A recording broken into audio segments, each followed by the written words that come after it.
তিন ধরনের পরিবারে কখনো আল্লাহর রহমত থাকে না। তিনটি ফ্যামিলি এমন আছে যেই পরিবারের ভিতরে আল্লাহ পাক রব্বুল আলামিন কখনো রহমত নাজিল করেন না, রহমতের ফেরেশতারা তাদের ঘরে প্রবেশ করে না, যার কারণে তাদের ঘরে সবসময় অভাব লেগেই থাকে।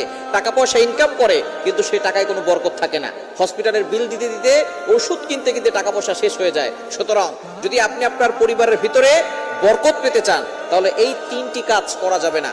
এক নাম্বার হচ্ছে, যেই পরিবারে খাবার অপচয় করে বেশি সেই ঘরে অভাব লেগে থাকে বেশি। নাম্বার 2, দ্বিতীয় নাম্বার হচ্ছে খুবই গুরুত্বপূর্ণ, সেটা হচ্ছে ঘরের ভিতরে কোনো কুকুর অথবা কোনো প্রাণীর ছবি রাখা যাবে না। তৃতীয় নাম্বার হচ্ছে যারা নেশা জাতীয় জিনিস ঘরে রাখে, ময়লা আবর্জনা নাপাক জিনিস হারাম জিনিস ঘরে রাখে, ওই ঘরের ভিতরে কখনো রহমতের ফেরেশতারা প্রবেশ করে না।